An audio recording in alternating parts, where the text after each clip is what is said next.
bringing you news, politics, and whatever else tickles my fancy. Welcome to the HoHO Show, and I'm your host, HoHO.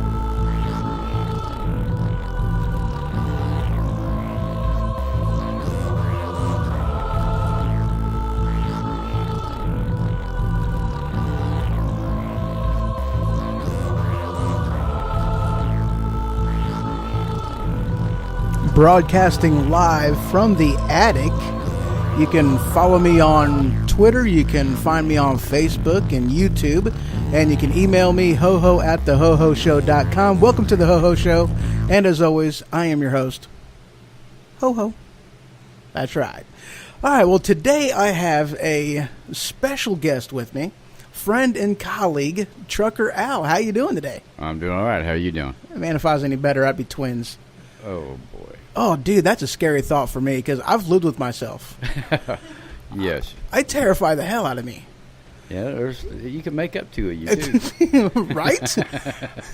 Dude, this one time, all right. You know, this was years ago. I was in junior high or high school. I don't remember which. And it was funnier than hell. I'm in the living room, sitting down on the couch. Dad's sitting down on his chair. And we're watching TV. And, I just decided to have a conversation with myself. You know, when I asked myself, I'm like, if I scare myself as bad as I do, I'd hate to know what I do to other people. Right. And Dad, he was apparently eavesdropping in this conversation I was having with myself, and he's like, you have no idea. And I'm just like, thanks, Dad. I appreciate that. What a scary thought, right? Right. Yeah, so we're going to be, this is definitely a trucker episode, so I definitely understand that this really isn't going to be for everybody. However, I'm definitely hoping that there's something that you can take away from this episode, just kind of to let you know of what we go through every day as a truck driver, and also just the things that we have to do, and just different things you can help us out and help yourselves out in the process, so a little info, a little insight. Exactly. What we see through the windshield of our office. Right, yeah, exactly, because, that's one of the things that people don't understand, it's like our semi is more than just an office. It's more than just a vehicle. It, in a lot of ways, especially whenever you're talking trucks with a sleeper on it, it's our home.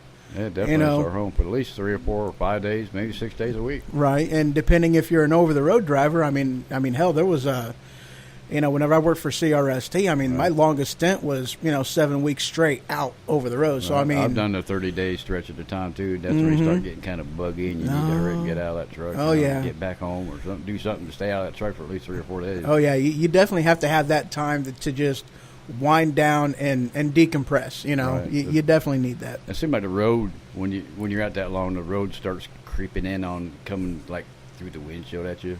It's like that motion, the continual motion of the truck never stops, even when you get out. Oh yeah. Kind of messes with your eyes and your brain sometimes too. Oh yeah. And that's just one of them things. It's as a truck driver, we have to look at everything. Yeah, constantly moving from left to right. Yeah. Mile ahead. Yeah, you've got to mile forward back. You see in the mirrors. No, exactly. You've got to be able to look at every oncoming car, at every car in your lane of traffic, all the traffic around you. You've got to look at road signs and speed limit signs and construction signs and, lane ends and merging and everything. And you have to be able to know that quick if this is going to affect you, if you have to change your lanes. You've got to be constantly aware of what's going on around you. All of your environment, and that takes a lot out of you. We're not just steering wheel holders. It's there's some out there just hold the steering wheel. Yeah, you got that right. I'm not going to mention any names on trucking companies, Swift. No, I'm not going to mention any names at all. You shouldn't be too swift like that. I sure wish I finished training. There's a million of them out there, Oh yeah. Hell, I used to drive for the crash and roll stunt team. Can't remember shit trucking. Oh, okay. Yeah. CRST, right, the gold standard, as they like to say it. I don't think anybody else agrees with that one. No. But there's a lot of them out there.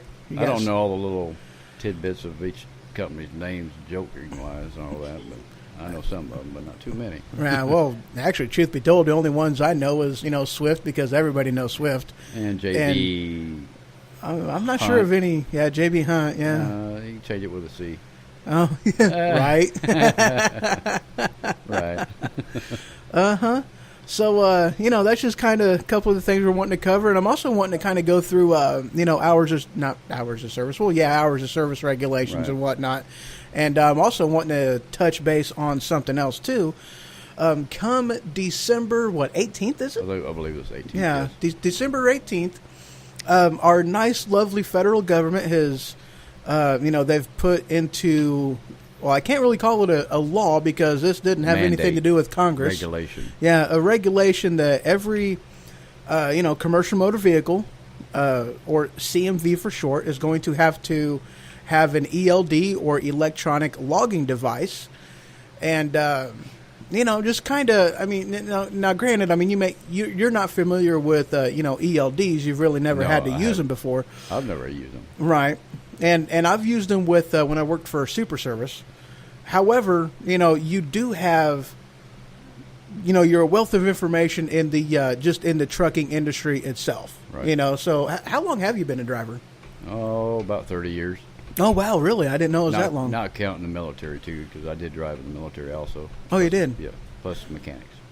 Oh, wow. So you've got some experience. I've done it all. Right. Well, not all, but right, yeah.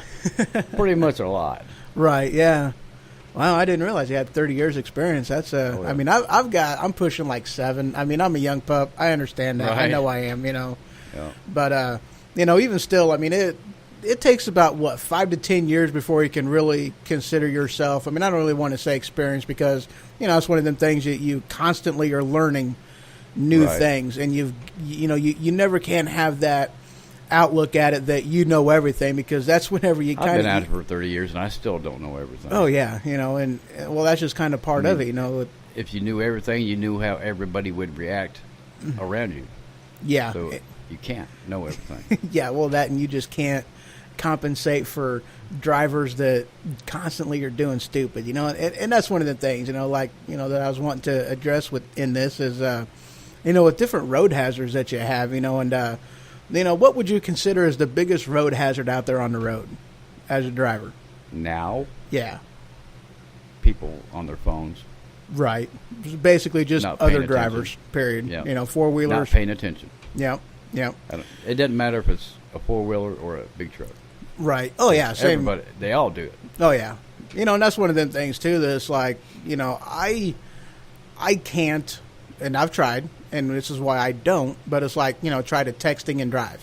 I can't do both. I can't stay in a straight line and do that. There are people that have no problem staying in a straight line, but, Right. Even still, it's like, it's just personally with me, I take that responsibility behind the wheel of a semi seriously. Right. Because if something goes wrong, it's my ass, and simply put, I'm killing somebody. Right. Yep. I've had coming some back from that either. Exactly. There was one time in particular, I was driving for TDS Farms, and I was coming back from wherever we was out in BFE, east of Tuscola, on 36, past Decatur and whatnot. Right. So I was coming back from there, and I was coming into town.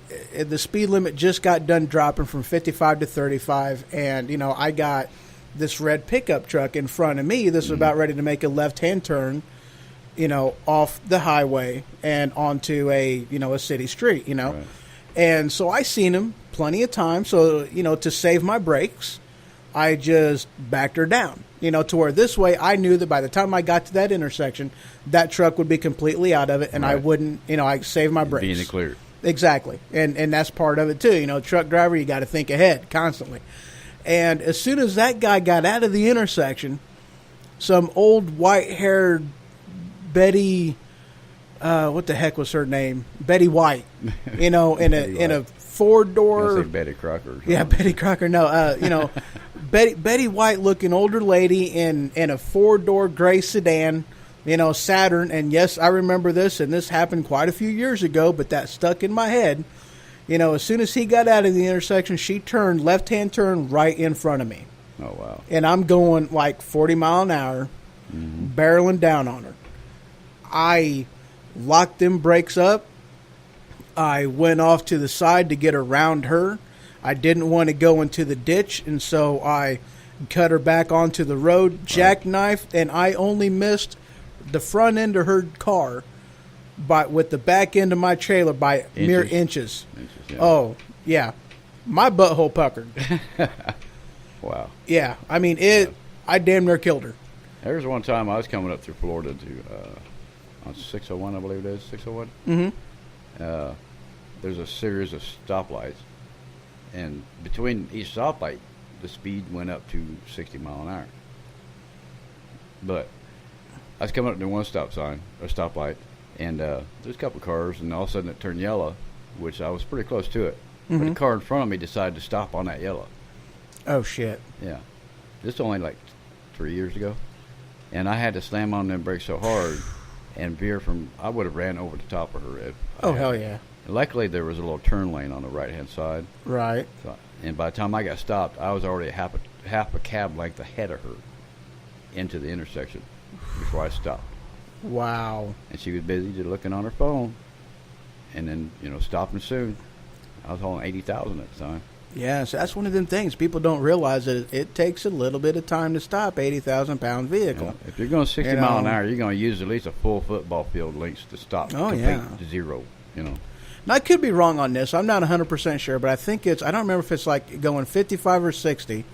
It's one of them things that they say on the interstate, on the roadway, period. You need 9 seconds of following distance. Right. In order to stop and maintain your lane of traffic without going off to the side or take a ditch or take a shoulder. Because that's one of them things, if we don't have that 9 seconds worth of following distance, we're running into the vehicle in front of us. And that's why we have to pay attention to where we can either take another lane or if we need to take a ditch. And you know what? And that's one of them things, too, that people don't realize. Like whenever I was in Tuscola, I wasn't empty. I wasn't full. I was empty, thank God. Right. And if that I cuts was down your braking distance a lot. True, but even still, with how that situation was, sometimes if you're empty, that's even more dangerous because your trailer's light and it'll swing around ahead of you before you get stopped. Right. Oh, not only that, but it'll bounce, and you can't brake if your tires are in the air because they have no weight to keep them down. That scares the hell out of people, though. Oh, hell yeah, it does. But I used to do it all the time with my dump bucket. The trailer start bouncing real bad, and there's a couple of rocks or sand comes out, and they start spreading out the way. Oh yeah, people get out of the way on that one. But I kid you not, though. I mean, if it was one of them things, I was fully loaded with corn. I would have been forced to have taken that ditch instead of I wouldn't have been able to get it back on the road. No. And if I would have taken that ditch, it's very possible that I could have been covered in corn. It could have killed me. Right. But you always got a chance of flipping over anyways. Oh yeah, not only that, yeah. But I mean, that's one of them things that people don't understand is that's a risk that we are fully aware of. Mm-hmm. And if it comes down to either, making a decision that could possibly kill somebody else or killing ourselves, 9 times out of 10 the trucker's going to take the option that'll kill himself. Right. That's just that's the way it is. If he has conscience. Yeah, exactly. If he has a conscience. Right. There's some people out there don't. That's true. But especially with the older, okay. Don't be talking not necessarily the older guys, but just the ones that have respect for the industry and the one that have the respect for the job. Yep. Because there's a lot of people out there that they just don't. They don't respect the industry. They don't respect the job. They don't respect. They just don't respect it. Any of it. Yeah, any of it. They're just there to have a job and turn that wheel and hurry up and get to where they're going. And they treat it like a 9 to 5, and you can't treat this type of a business like a 9 to 5. It's not a 9 to 5. It's a old dark 30 to old dark 30, 24/7. It's not a job; it's a lifestyle. That's and right. I've told people that before that it is not a job. It's not for everybody. Some of it's in their blood. Like it's in my blood because my dad was a truck driver. Oh yeah. Back in the '60s when they still had the cab overs and didn't have brakes on the steer axle back then. And then I got into trucking. Actually, when I got into trucking was when I was still in high school. Right. Because I had to work on the farm and stuff like that. Mm-hmm. So I was, driving a grain truck and stuff like that. And then I go in the military, and I went in to deal with trucks also. Right. Yeah. either fixing them or driving them or what have you. And then as soon as I get out of service, I go back into the trucking industry, and I've never been out of it since. Sometimes I get tired of driving the truck. Back when my younger years, I'd get out of the truck for about 2 or 3 years, but I'd be still working on them. Right. Yeah. You know, mechanicking on them, stuff like that. Or I'd not go over the road and just do local stuff. Mm-hmm. I was home every night. And then, or I got really ambitious and I built my own record.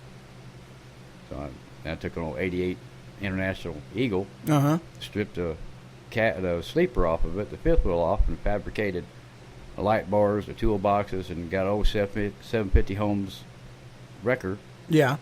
Manual style, and fabricated fenders on it and mounted it all on that truck, and then started hauling trucks.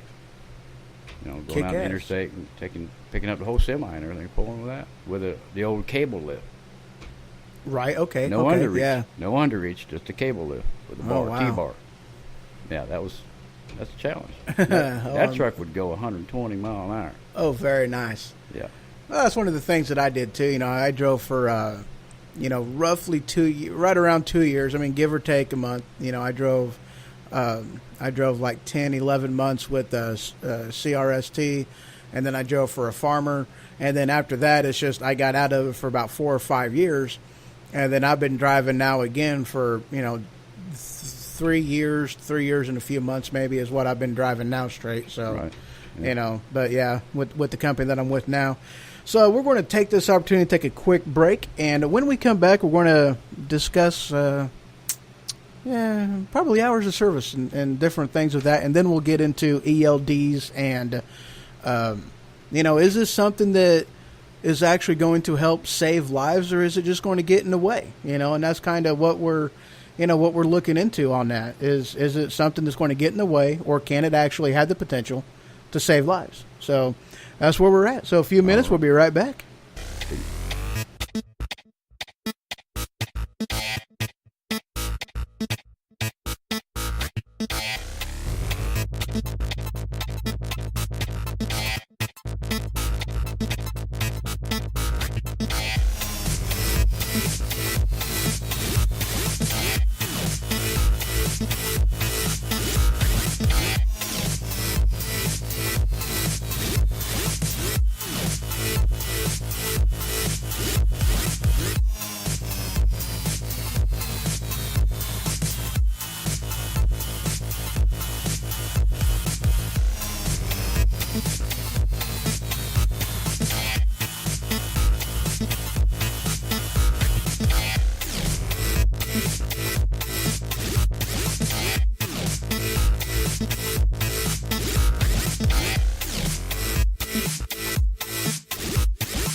All right, broadcasting live from the attic on the HohO Show. And, of course, I am your host, HohO. You can follow me on Twitter, Facebook, YouTube, and you can email me, hoho@thehohoshow.com.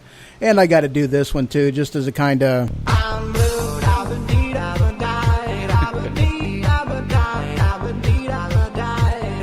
Yeah, I just had to throw that in there. Considering I'm using a Blue Spark microphone, and I know that song just agitates the hell out of certain people, and I consider it fun as hell. All right, so we're getting into hours of service regulations. So, we've got the, how many different rules do we have for hours of service? Hell, I don't know. There's so many. Right? Yeah, exactly. How are we supposed to keep track of every one of them? You got your 11 driving within a 14-hour period. Right. You got a 30-minute break within an 8-hour period. Right. And then you got your mandatory 10 hours off between your each day driving. Right. And then you have a 70-hour rule. 70 hours. You can't drive over 70 hours in 7 days. 8 days. 8 days. Yeah. Which that also includes not only driving time, but that also includes on-duty time as well. Correct. So, I mean, yeah, you've got, the 8-hour rule, 70-hour rule, or the 60. It's either 60 and 7 or 70 and 8. 70 and 8. Yeah, that's the one that we 60 use. and 7. 60 and 7, and then 70 and 8. Yeah. I don't have a book with me right here, so. Surprisingly enough, I mean, it was one of them things that, I went to school through a driving, School? Yeah, I went to truck driving school. I never went to school. Right. Well, I went through a C1. Back in the day, they didn't have school. Yeah, well, we had school because apparently they figured we needed to be educated indivisibles on how to drive a truck. And, but that's another way to get money.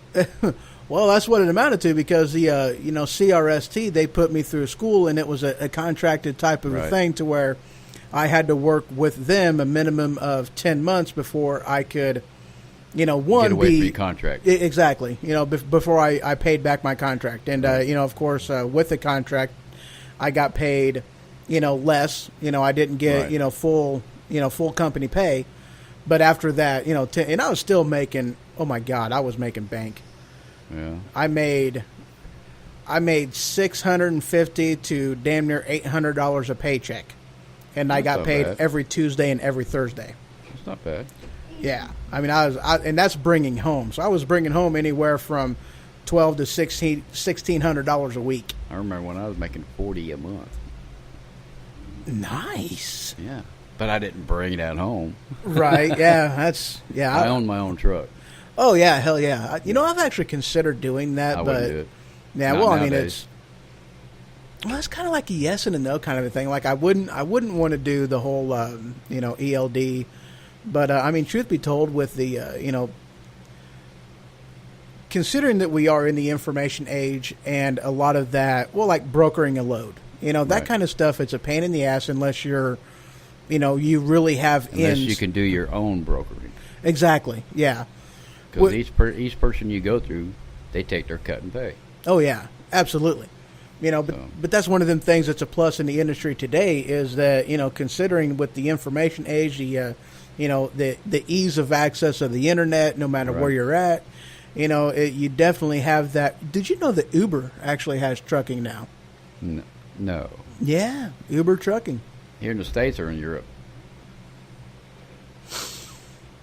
Definitely yes.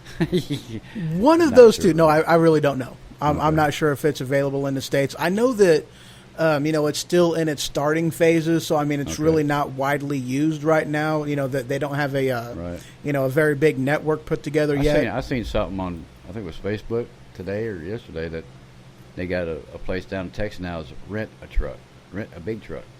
Really? Yeah. Without a license. Yeah. Oh, shit. Imagine that. Do these guys not realize? I don't know. I don't think so. Well, because that's like, the company that we work for, we lease our trucks through Ryder. Right. But you have to have a Class A CDL in order to even pick these suckers up. They don't just, just because you say you can drive one doesn't mean anything. Correct. It's just like I was saying the other day to somebody. I said, with these RVs, 28 foot and above RVs, even with the 28 foot and above rental trucks, you should have at least a B class. Oh, exactly, yeah. Well, and they have it's a different class for a non-commercial as to what it is, because I know somebody that, he used to drive for Ace Hardware, and surprisingly enough, they didn't make it to where he had to have a commercial, right? A class. You still have to have that endorsement for 25,000 pounds and above. Exactly. Well, or between a certain amount of weight. Yes, yeah, and that's what he had was right. an endorsement to drive a big box truck, but he didn't have to have a Class B CDL. Right, it'd be like just driving a grain truck or something like that. No, even with a grain truck, you got to have a Class A CDL. Right. Not if it's a single axle. Well, not if it's a single axle. They go by weight. Right. Yeah. True. Right. But yeah, I was actually kind of surprised considering he was driving commercially, and it was a commercial truck, not a rental truck or not a personal truck. Mm-hmm. I was surprised that, the government let him get away with not having a CDL. I was actually very surprised about that. I'm like, you think the government want their kickback and their money on that one, but apparently they didn't care too much. But not on that. Yeah. But yes, you've got, all the different rules that we have to, follow and abide by. And, that's one of them things, too, that, I drive up in Canada all the time. I go up there. Better you than me. Yeah, right. Yeah, I go up there on a regular basis, and, it's actually surprising. Canada has a lot less restrictions on hours of service regulation. Oh, okay. They have a lot less. It's actually, like there was a time, for instance, they inspected me big time. They are big on inspections up in Canada. They're not quite so. They don't care near as much about weight as much as they do, the condition of your truck and your equipment. Safety. and load securement. That's what they check big time. And I got inspected. I kid you not, I was there for 5 hours. That's a long time. Yes, it is. Very long time. Yes, I had to unchain my entire load. That sucks. Yes, and the guy because on a chain, this, I know this, they're all stamped. And with the poundage. And considering how old the chain was, it didn't have that marking visible. So, I had to go through every single link on every single chain I was using and point out and find a stamp that was, legible enough that he could see it and go, okay, you're good. He let me slide.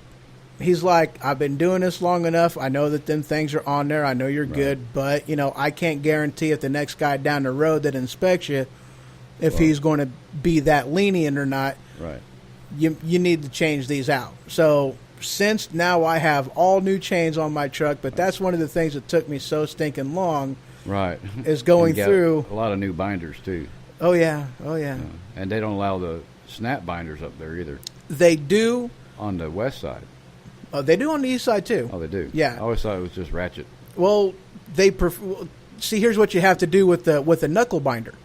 You have to have it like some type of a zip tie on it to secure it. Oh, keep it you can't. Yeah, open. Exactly. Yeah, okay, keep it from popping open. See, with the with the ratchet binder, you got the mechanical safety to where it's not going to undo itself, as to where with a knuckle binder you don't. Right. So that's why with a knuckle binder you have to have a zip tie on it, or I just can understand that. Yeah. I've been pulling a lot of heavy equipment and things such as that, steel, all kinds of steel. I've hauled all kinds of steel, and I've always used the knuckle binders. Right. In all the years, I've only had one come undone. Surprisingly enough, I've been lucky, knock on wood. I've not had any issues with that kind of stuff. I've not lost a roll because we haul grain milling rolls, places like ADM and Ardent Mills and whatnot, and we haul the milling big rolls that make flour, make the wheat into flour. Exactly. So that's what we haul. Corn into corn mill. Yep, or flour or whatever, or soy to whatever they do that. Yeah, with. The roll. Some of the rolls will take off the shell of a peanut. Mm-hmm. Yeah, it will too. Yeah. And some of them are for flakes to make basically corn flakes and stuff of that nature. And smash them. And them things are freaking huge. 20,000 pounds each. Right? Some of them some of 28,000. Yeah, and we still pick them up with a 10-ton, 10-ton crane. Yeah, that's not me. That's fun. Yeah. I would rather not do that. I don't. No. Nope. I'm fine. I'm good. You do it. You break it. You buy it. That's fine. I'm not. I'm not touching it. Right. But they look like big, oversized rolling pins. And it's funny because a lot of times when I cross the border, they'll look at it and be like, "What the hell is that?" It's oversized. Big, oversized. You could always tell them that they're wheels for a steamroller. Right. They use those on Fred Flintstone vehicles. Right. I've told the guy before, I'm like, yeah, places like Betty Crocker and whatnot, they use those to, flatten down their cookie dough to make huge pies. They're for... Big party.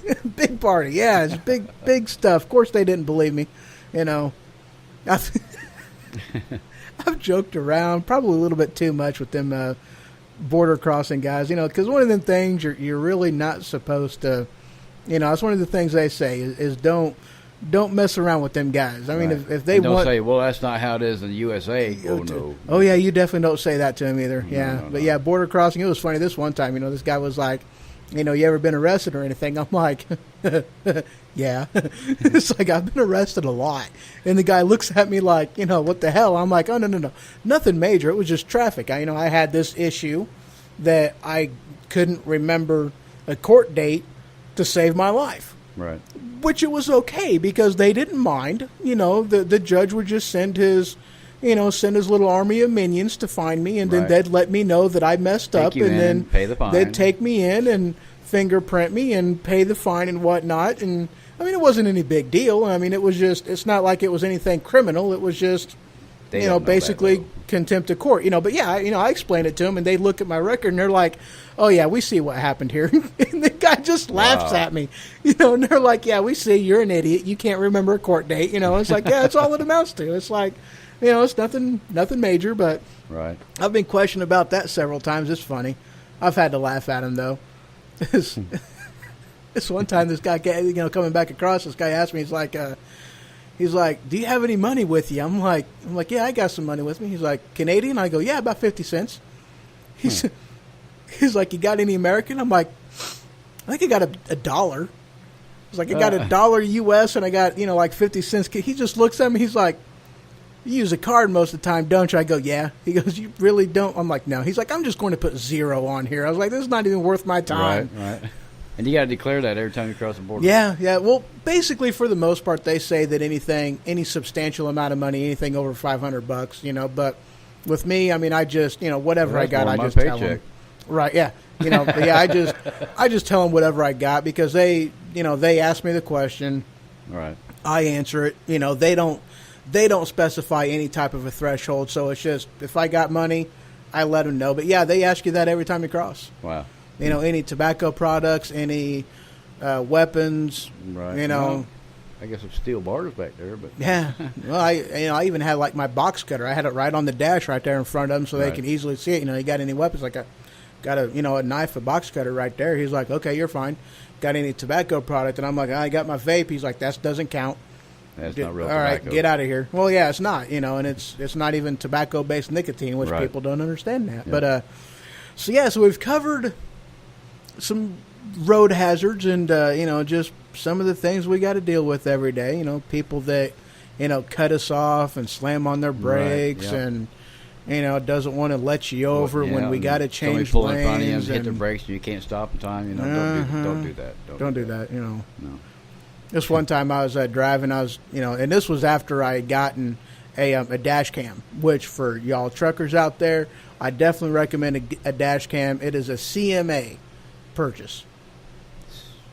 Cover my ass. You're right. That's exactly, that is the only reason you have something like that in there. So I got mine from Wally World for $29. Oh, hell yeah. And 32 gig chip in it. Mm-hmm. It records 3 minute segments. Mm-hmm. 77 segments of it. Right. So that pretty much covers, it can cover up a couple of hours, but if there's something you want to save on it, you just hit that, hit a button on it, and it saves that 1 3-minute segment. Exactly. And, it's a lifesaver. So this one time I'm driving, And I passed a couple vehicles, and then I was, maybe 5 miles or 6 miles down the road, I pulled off to go get me some fuel at the gas station, and I had this vehicle behind me flashing their lights at me. Right. And I noticed this whenever I was coming off, going off the off ramp and heading to I'm like, no, I'm not stopping on an off ramp. You are insane. Right. So, I go ahead and I get off. I go over to the truck stop, and I stopped, and they stopped right next to me. They're like, hey, it's like, you're a hard man to flag down. I'm like, well, I wasn't going to stop on the shoulder. I was like, Right. I ain't going to do that. I figured I'd go to a well lit area, got to cover me, It's like I know what they're wanting. Exactly. So they were like, oh, well, you drifted into the lane and you took off the mirror and scared the shit out of my wife here. You need to apologize. I need your insurance information. And I'm like, okay, fine. All right. So, we swapped information. The cop was like, it's going to be like 2 hours before I get there. So you guys just do what you got to do. And it's like, okay. I go back onto the footage, on the camera, and I'm like, nothing. I did not drift over lanes at all. So they drifted over to you. Exactly. Well, the camera didn't say whether or not an accident happened, but what the camera does easily point out is that if an accident occurred, it wasn't my fault because I was clearly in my lane of traffic the entire time and I didn't drift over. Correct. So as soon as I let the boss know, I told him, what had happened. I told him I got pictures of, the whole thing. I got pictures of, the damage that happened to hers.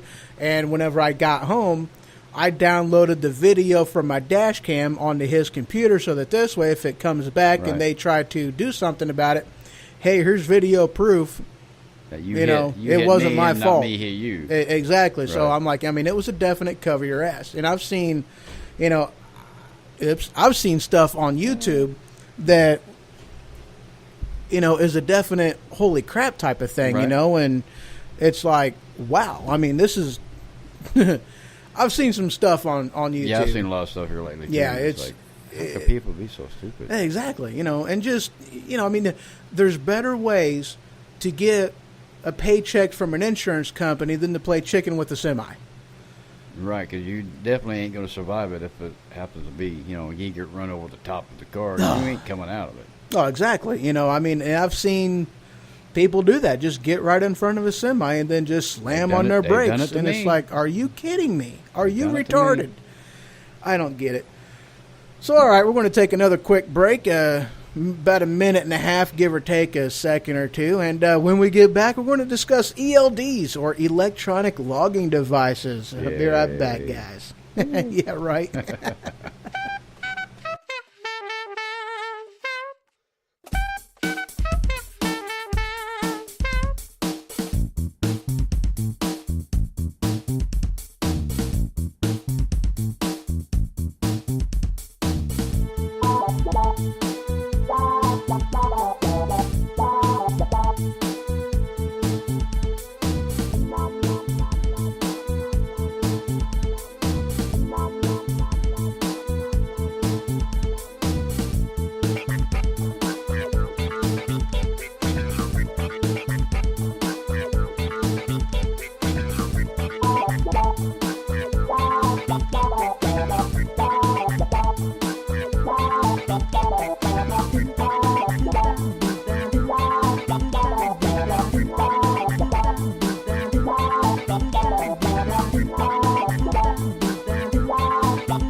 All right, and we are back on the HoHO Show. It is your host, HoHO, and guest, Trucker Al. All right, so we're going... Yeah. So we're going through... we're going through ELDs now. And, this is one of them things that, me, I've, a company that I used to work for, Super Service, I've already plugged in their name, so I might as well go for it again. But we had to use ELDs, electronic logging devices, and those things are, this sucker was through the Qualcomm system.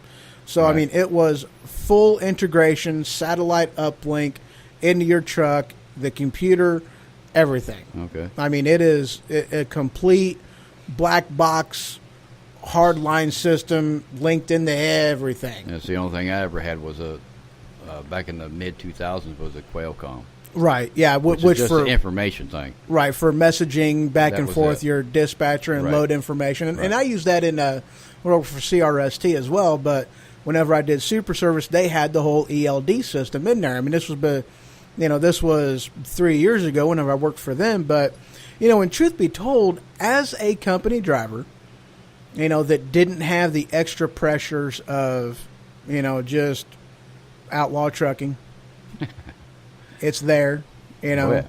and without the additional pressures of that, with a company that actually paid attention to how many hours you had available, Right. and they didn't try to even attempt to force you to go beyond that. I mean, they really did pay attention to that kind of stuff, and they were very good about scheduling your pickups and arrivals to where you Okay. didn't have to run outlaw at all. I mean, they were a really good company on that. See, the problem I had with that Qualcomm was, I had so much time to go, but yet the dispatcher saying, well, you need to be here at this certain time. I says, no, I'm only got 2 hours left on my logbook.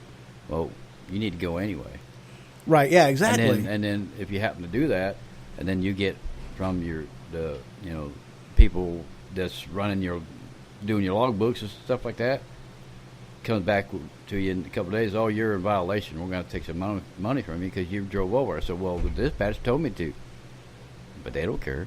Right? Yeah. And that's one of them things too. That's like who's going to pay the ticket, you or me? Right. If you want me to pay it, then I ain't going to do it. No. But Super Service was really good about that stuff. And truth be told, when I worked for CRST with Paper Log, they didn't do that stuff to me. Well, it was team driving operation, Right. so I mean, it was one of them things. If one person couldn't drive, the other one could. So I mean, I've never done that. Truth be told, if you're teaming with somebody that you can get along with, and that will run just as hard as you do, Mm-hmm. it's a great way to make some money. Well, last time I tried that was training somebody, and they, that deal. They were going to get out in Florida. I said, go right ahead because I'll leave your butt behind. Yeah, you just go right ahead. Yeah, I didn't want to bring him back. And then they made me take them the next, the week after you took them. Right. It was kind of, I'm known at the company for having a little extra patience. And I do. They say that patience is a virtue, and my question is, why does patience have to be the virtue? Why can't hurry the fuck up and do your damn job be a virtue? It's like, what the hell? Just Why can't you comprehend it? yeah, come on, man. This is not hard. This is easy. A goes into B, and then you pull. You're done. What? Yeah. Anyway, Right. that was a man. He was a pain in the ass. Yeah. Yes, he was. But I mean, truth be told, really, with ELDs, as far as a company driver, when you don't have the extra added, pressure on you from either, needing to make ends meet to make that little extra money, or a dispatcher trying to tell you that I don't care how much hours you got available, that this is what you're going to do and you're going to like it. ELDs can really save you about a good hour and a half to 2 hours every day. Okay. Because it's like you don't have to, log your location of when you stop. When It already knows where you're at, right? Exactly, because it's linked up with GPS satellite location, and it automatically puts that information in there for you. I might have a little trouble with that. With GPS? Yeah. Location. Oh, right. I understand what I mean. You got the same thing with the cell phone though too. So old school. Right. But it's just it will automatically record your location whenever you stop. It keeps track of your mileage, so you don't have to write your mileage down at midnight and how many miles you drove that day. I mean, the only thing you got to do is like throw in the notes. You got to throw in your your shipping information. You know, you got to Okay. throw in the like Bill Layden. bill of lading, stuff like What that. you're hauling. And you got to put in what's that other damn thing that your first 15 minutes, the PTI, you got to put that kind of stuff in there. Pre-trip and post-trip. Pre-trip, post-trip, fueling, break, whatever. You got to put your notes in there. But as Right. far as your And your location memo, goes, everything's inputted in there for you. So, Right. I mean, that's, No wonder everybody's getting so lazy. right. It's just, truth They be forgot told, how to use an ink pen. exactly, but truth be told, it really is a time saver on that because you don't have to, granted, and it's one of the things, and, this is one of them things like, it's kind of like with headlights that turn on by themselves. It allows people to be stupid and Right. not pay attention I had to a what truck the like heck's that going once. on. Yeah. They come on during the day when you go like under an awning or something like that. So what the hell's this truck doing? Right. So I turn them on myself.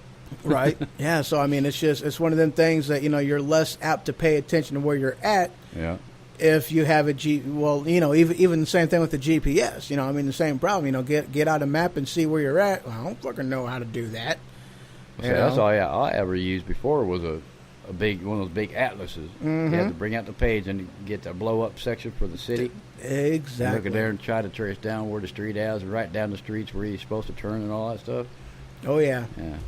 I used to Takes some put thinking there, doesn't it? it does too, and it makes you responsible for you've got to be responsible for your own routing, and that's one of the things, that disclaimer that it gives you on a GPS. But I used to write all my instructions down right there on the windshield with the dry erase marker. Oh yeah. That's how I used to do it, and it was it made it easy, it's like, okay, so I've made that left, you just cross that off right quick, and there you go, and the next street, okay, that's what I'm looking for, and you just I've never thought of that. yeah, that's how we used to do it. I always kept it right here.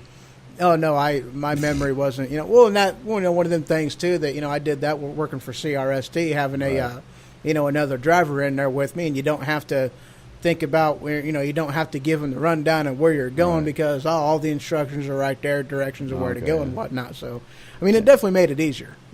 These ELDs, it tells you, when you have to stop. It does Yeah. that. Does it do it an hour before, 30 minutes before, or what? You before have- your time runs out. It gives you, when I was working for Super Service, and of course, a lot of that stuff is going to depend on, What time you left or something, or what?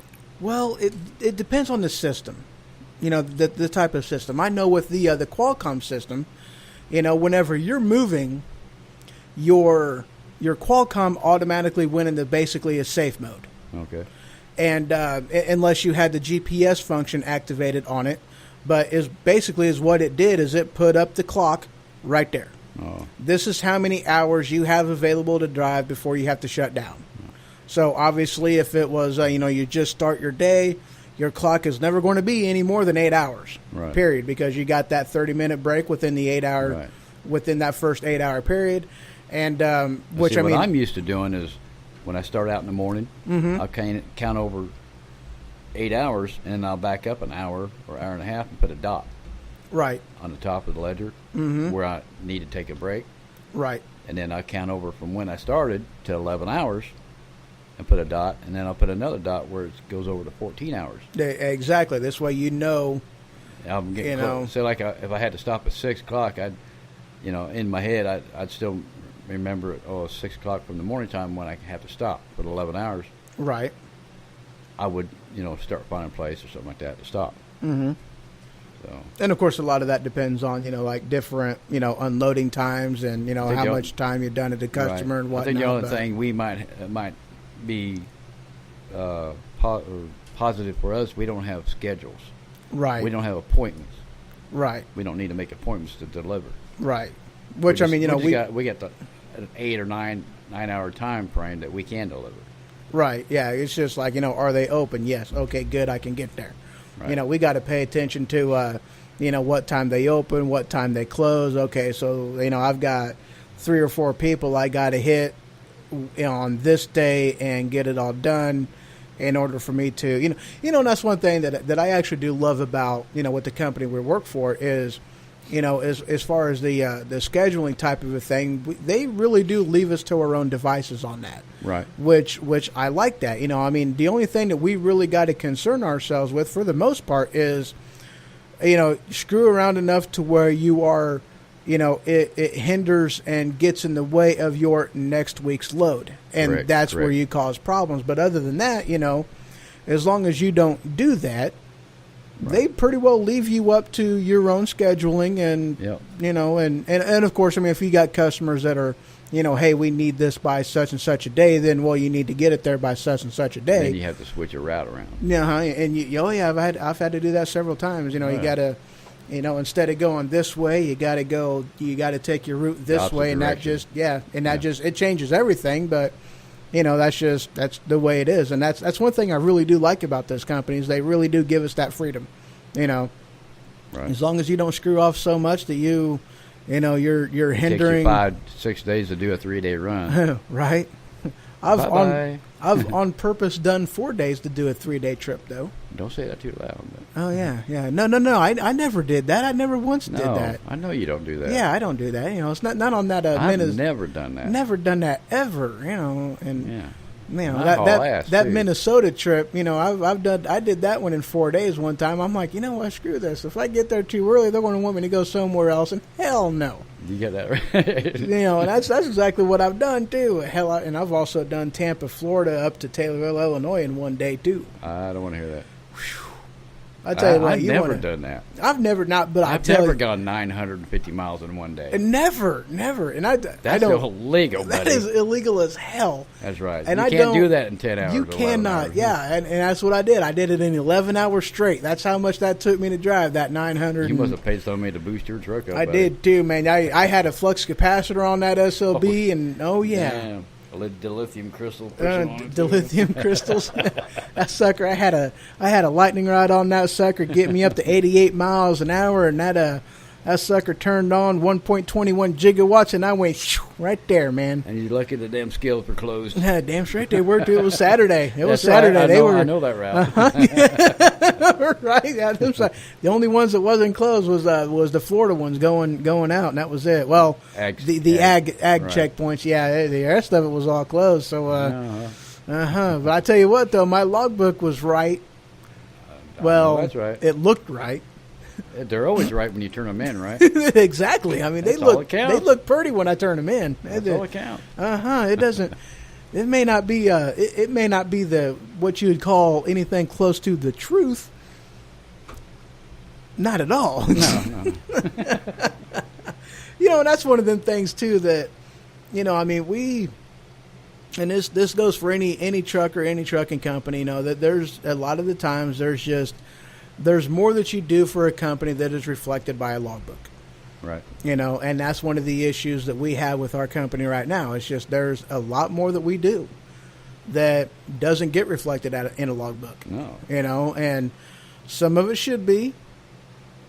I'll be completely honest on that. Times. Oh, yes, we have. And I tell you what, and that's one of them things that, come December 18th, we won't have to say nothing about it then. It'll be mandated. Oh yeah, and I tell you what, any minute I'm at that shop is going to be on that logbook too. It's on duty. And why do you think when I get loaded by 2:00 or so, I don't go anywhere until the next day? Right. Well, that's the thing. You get there at 7:00 in the morning, and then they expect you to, leave at 2 or 3 o'clock, and it's like they expect you to drive a full 10-hour shift or whatnot. It's no. I'm too old for that driving at nighttime stuff. Right. I don't do it anymore. I'll do it if it's going to push me back so much that it's going to hinder my weekend or something like that. I'll do it. Otherwise, especially on a Monday, I don't leave Mondays. No, I don't. Mondays for loading or unloading or just taking care of random shit that I got to take care of. Right. I don't leave on Mondays. Bug me to fix your trailer. What's that? Or you bug me to fix your trailer. I've done that. Yeah. Could you do something about that? Hell no. It was funny. The last time I got something fixed on my trailer was I was up in Canada. I had that airbag problem, and I told you about that problem with that. Yeah. Uh-huh. I was up there, and the guy's like, "Hey, I got an air leak." He's like, "You know where it's at?" I'm like, "It's on the trailer." It's it's one of my airbags. You know which one? Yeah, it's the one back there on the trailer. I go, dude, I'm a driver, man. I don't know shit. I was like, I drive it. I know there's a leak. I know that it's around a big this black general. thing in the back that's Yeah, kind it's of that. attached to the axle somewhere back there, and it I'm kind of like, springs up and down. I'm like, dude, I'm a driver, man. No. Hell, this other time I had a something go bad, and the guy's like, what is it? I'm like, well, okay. It's like the guy I talked to yesterday, he told me it was that. He's like, describe it. It's a box-looking silver thing that's got a wire and a hose on it. I was like, I don't know what the hell. I was like, do you want me to take a picture of it and send it to you? Yeah. I was like, I have no idea what this thing is called. I don't know. I don't even know what it does. I just know, like, there it is, and it's bad, and it needs to be replaced, so come fix it. Right. And it's like, and I told the guy, I was like, the mechanic that came out, and I'm like, I know I had to piss that guy off. Right. It's like, I had no idea what it was called, though. It's like, I'm not a mechanic. It's like, I'm sorry, I'm a driver. I don't know that shit. The Canuter valve. It's a Canuter valve. It's the whirligigger that's attached to the thingamacdoodad. That's what it is, man. I don't even know what it does. It takes care of the muffler bearing grease. Yeah, I think it was like an ELD, or not an ELD, an OTR or an ATR, or fuck if I know. Something no, it wasn't an ABS. It was like something to do with turbo, maybe. Something to do with the turbo. Wastegate? Huh? Wastegate valve? Nope, that ain't it.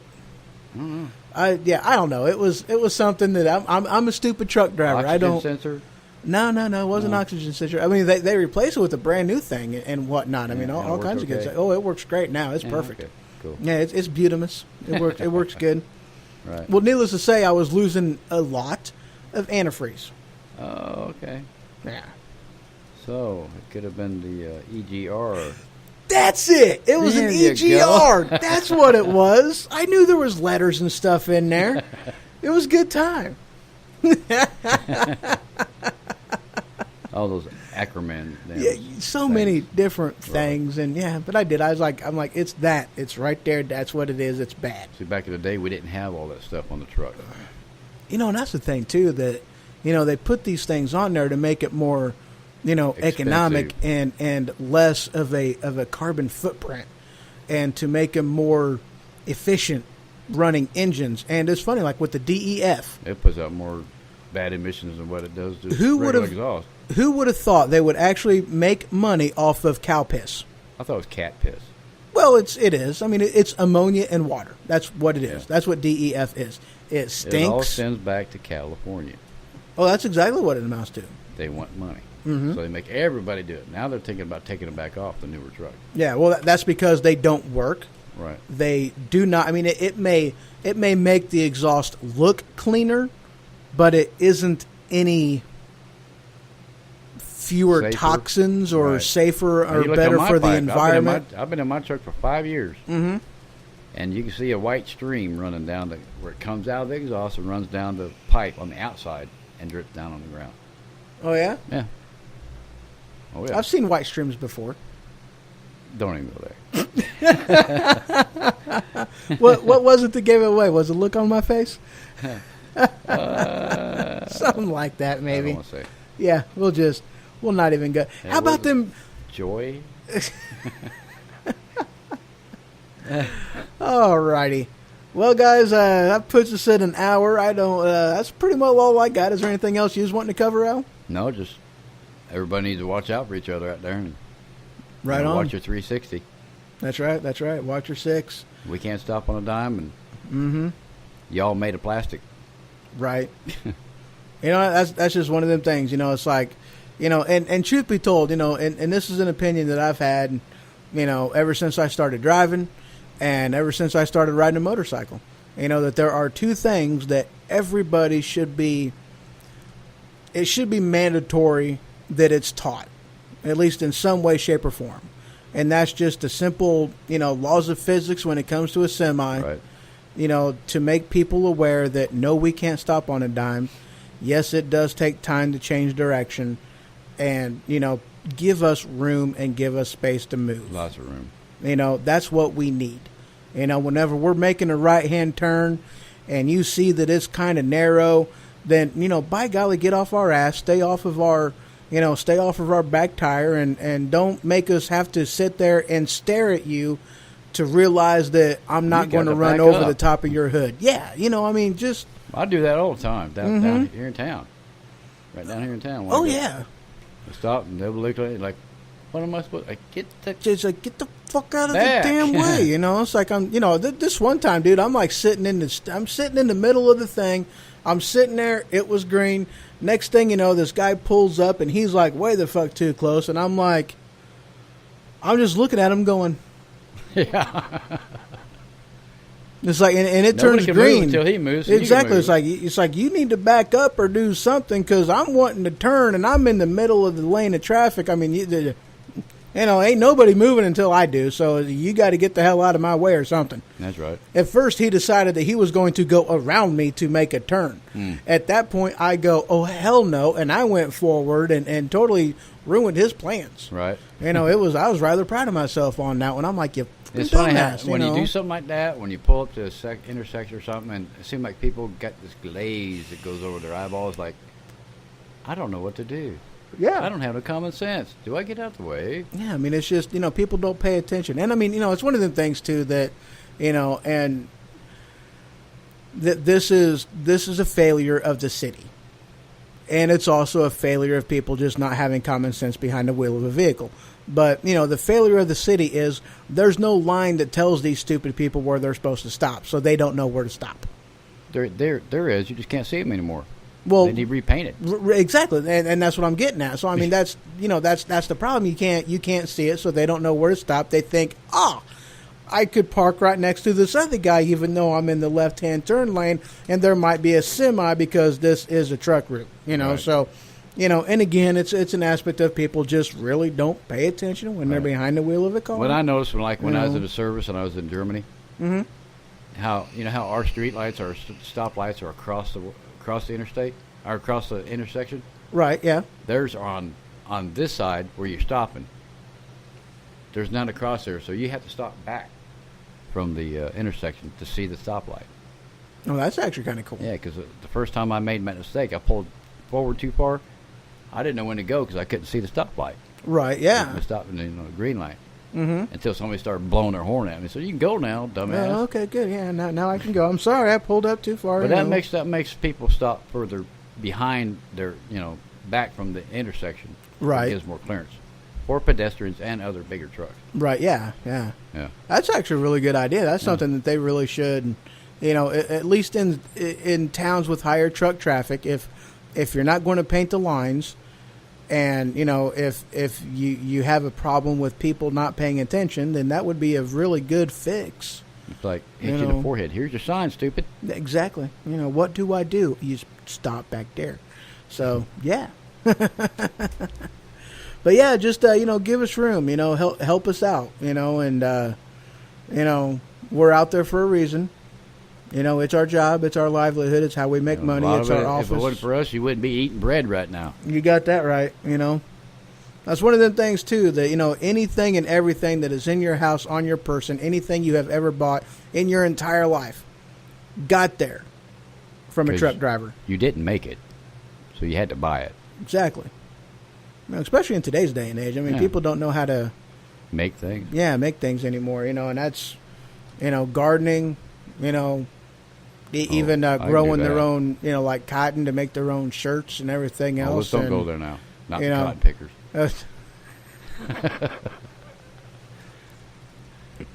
All right.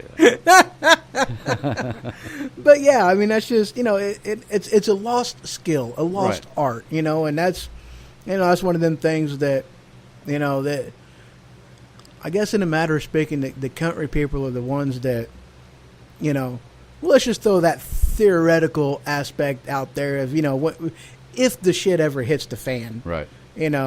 And you see a breakdown of society that the people that are going to make it are the people that know how to hunt and fish and grow and basically repair country their people own stuff, fix their own things. Country people, those that know how to operate a sewing machine. My grandmother taught me how to sew. I could sew. Yeah, I can sew. It's amazing. I can sew. Yeah, I mean, I know how to quilt. I can do quilts. I don't do that. Oh, my grandma, she was. I still got a stuttering problem, but yeah, I mean, my grandma taught me how to sew. She taught me how to do quilts and stuff, and I tell you what, it's a skill that people should know. People should know how to do that kind of stuff. And actually cook. What people consider cooking nowadays ain't cooking. No, nothing like it. Yeah, I mean, you got to throw this together and put that together and do your tomatoes and make the paste and make the broth and cook to this and to that and throw all the ingredients in there. Cooking ain't opening up a can, putting it in a pot, throwing it on the stove, and turning the heat on. That's not cooking, guys. I mean, if that's what you think is cooking, you just know how many you're people missing starve something. We have had to go out and get your own meat. Yes. Pick your own grain. Oh, and then prep it and then cook it. It'd be 12, 13 hours later. You're starving to death. Right. Withering away because I can't cook. I mean, there's a lot of stuff that I can't do, and I acknowledge that. But there's a lot of stuff that I can do. Oh, yeah. And even if I haven't done it, I know that it's like I've never had to actually hunt my own food. I've done the fishing thing. Right. And I've cleaned fish and I've done all that stuff. I've done all that. I know how to do that. As far as hunting a deer and killing it for food and gutting it and prepping it and all that stuff, I've never done it. And it's not an aspect of morality. It's just it's something I never got into. But I mean, I love me some deer meat. Bring you over and let you kill a rabbit and skin it. Oh hell yeah! I'd definitely do it.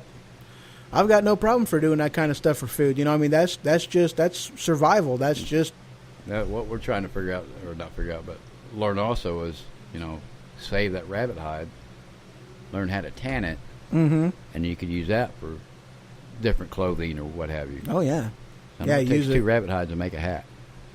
Yeah, yeah. That it ain't no pretty hat, but it'll keep your head warm. That right. And that's one of them things too. That rabbit and even deer, you can use the same thing for insulation. Oh yeah. For making help keeping you warm, because that's one of the things about the hair on the hide and the pelt. It's for holding in heat. Mm-hmm. That's what fur is for. It's to hold in heat. It's to conserve body heat. That's what the fur's for. That's what it's for. Yeah. We kind of got off from trucking to killing animals. We did. We kind of went tangent there. So, all right, guys. Well, I thank you very much for listening. Check out the website, thehohoshow.com. And again, follow me on Twitter. Find me on Facebook. I do have a YouTube channel out there. And yeah, very soon, I went full on retard on something. I very much did. I got a camera coming in the mail. I got a green screen, a blue screen, all of that, camera, all of that good snazzy stuff. Looking at goofy. I'm going to do some stupid stuff, and I'm going to have some fun with it. So I mean, I'm going to be doing different videos. Not obviously not this week. Maybe I don't even know what this week is going to hold for me right now, but it's going to be something I'll be playing with next weekend. You're going to Canada. So I just got back from Canada. I better not be going back. I don't want to go back. I ain't going back. Oops. I did it again. Knock it off. I know. I need to knock it off. Well, not you knock go it where off. I tell you to go, mister. I'm sorry.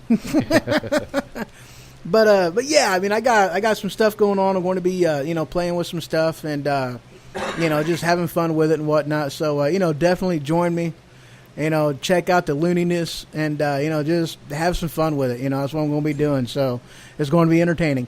All right, guys. Well, I thank you very much for joining. Thank you, Al, for joining me on this one. It's been good. That's right. It's been real, but it hasn't been real good. Well, I'm sorry. All right, guys. Take it easy. Thank you much.